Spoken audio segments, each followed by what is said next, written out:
Say hi to the camera, baby. Say hi to the camera. All right. Hey guys, I hope everyone's doing well. Hey guys, this is Rudy, and I put Layla in the first part of the video. I wanted to give her a little camera time. I've also got another dog named Luke, and as they say, a man's best friend is his dog.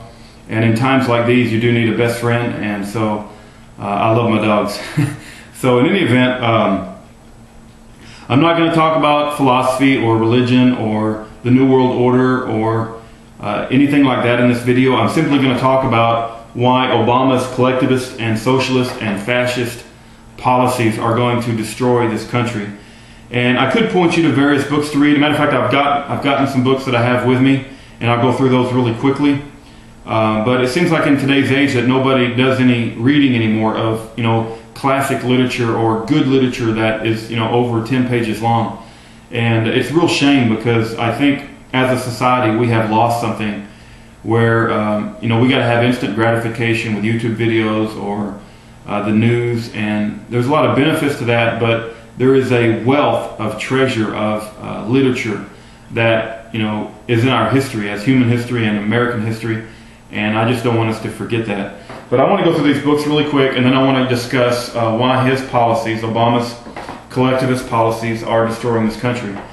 But We the Living, it's a love story. So for all the women out there, you'll love the story in it. But the backdrop is communism, and how communism just decimates a society and it ruins good men. Basically, when you have a society that punishes the producers and achievers, that good men will no longer remain good. And you're basically promoting the behavior of moochers, looters, bootlickers, and incompetent buffoons. So that's what Obama's policy is doing to this country. And it's really important that we understand the evils of collectivism and communism and socialism so that we understand what we're fighting against. A whole country like Russia did not move to communism because it sounded like a bad idea. It's a beautiful sounding idea, and if you don't know how to argue against it, it's easy to fall into those traps.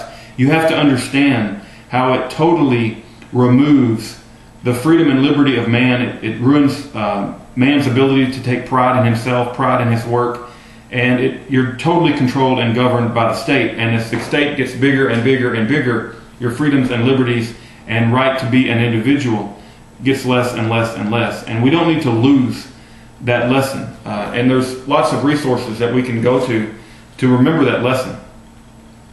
Atlas Shrugged. Atlas is Shrugging. This is a very powerful book. It's longer than the Bible, so it'll take you a long time to read it. But this is a very powerful book. You're seeing a lot of objectivists on YouTube. You're seeing it at the Tea Party. You see these signs that say Atlas Shrugged. This is the book that they're referring to, and a lot of you will say, you'll question the motives of Ayn Rand. You'll say that she advocated selfishness, and I will say that I would much rather live in a society where mankind has the right to be selfish and the right to hang on to his own property, as opposed to a government which forcefully takes it away from him and gives it to everyone else. So I do not think that selfishness is necessarily a virtue. But when you force somebody not to be selfish through taxes and you take away from them by force, that is called coercion and theft. And so I want to live in a society where people have the right to be selfish, and that through voluntary means they give through charity or their time or whatever the case may be to help those less fortunate in society. But I do not want government to force altruism upon us, because at that time it no longer is altruism, it becomes coercion and theft. So I am a huge advocate of Atlas Shrugged, and you'll see a lot of this at the tea parties. People with signs about that, and you'll see objectivists on YouTube as well. Thomas Paine wrote a book called The Rights of Man. I suggest you read it. It's an awesome book that talks about our rights, where our rights come from. A lot of it goes back to the origins and foundations of this country. Ron Paul wrote 2 books. He wrote one book, A Foreign Policy of Freedom, that talks about a non-interventionist policy and how we should not get involved with the rest of the world, and we're having blowback. And he talks about the unintended consequences of our meddling in foreign affairs, as well as preemptive wars. And I really like his ideas on a foreign policy of freedom. So if you get a chance, check out that. He also wrote The Revolution, a manifesto, which talks about freedom, liberty, individualism, the Constitution. And then The Fountainhead is another book by Ayn Rand. It talks about the right for you to be unique, the right for you to be goofy, the right for you to stand out from a crowd and not be forced to conform with everybody else, the right for you to have an opinion that's unpopular.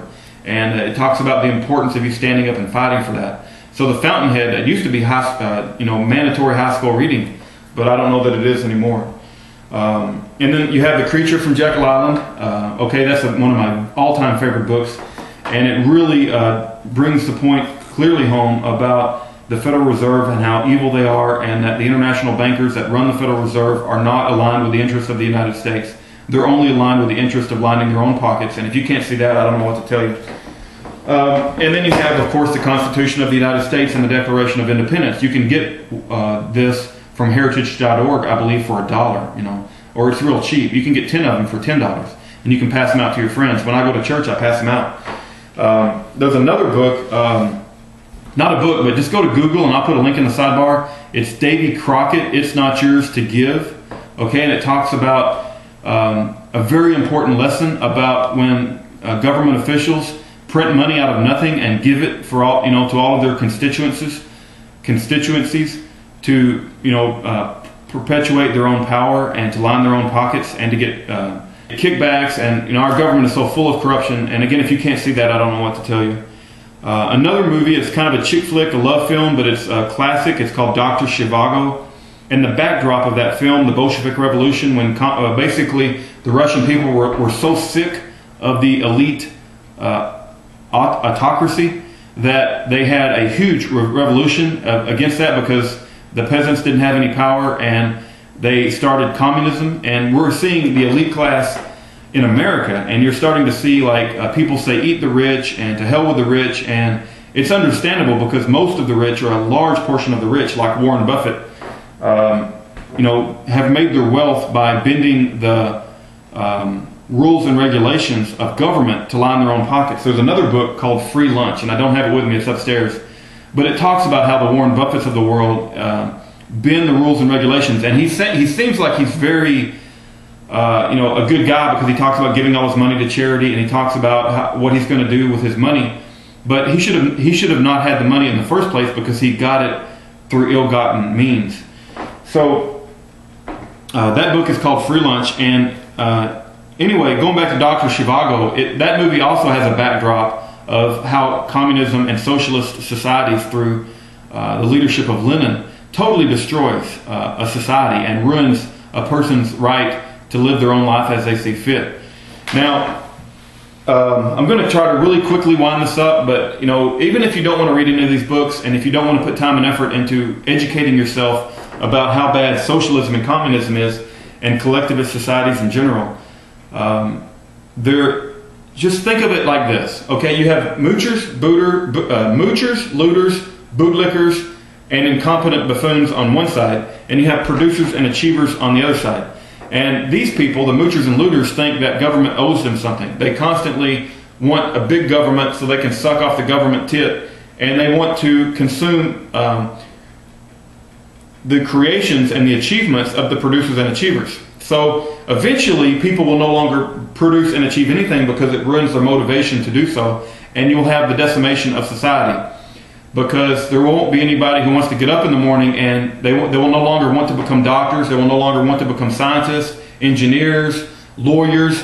They'll no longer want to accomplish great things with their life, because they can pretty much have the same life as everyone else if they just suck off the government tit. And if you do, I really had a lot more to say, but the ultimate thing is that if you create a society where you have ruined people's ability to produce and achieve and accomplish things with their own life, then you're going to decimate that society. And it's been proven time and time again throughout the history of mankind. And that's what Barack Obama, the usurper in chief, is doing to this country. And his nationalizing of the health industry, his nationalizing of the automobile industry, the banks and the homes are just the destruction of this country. And I've read Barack Obama's books. I read Audacity of Hope and Dreams from My Father. The guy is a freaking narcissist. He is a, you know, poor me, poor Obama, poor, you know, I just I was oppressed, and his whole book is nothing but memoirs of his own life. He's so involved in thinking about his own life. He doesn't have the upbringing to unify this country. He is about as un-American as you can possibly get. That's why he doesn't even understand. He thinks of himself as, you know, you've heard him say in his last speech, I am the president, right? He said it so powerfully, like he's so proud of it. I don't mind, by the way, being responsible. I expect to be held responsible for these issues because I'm the president. But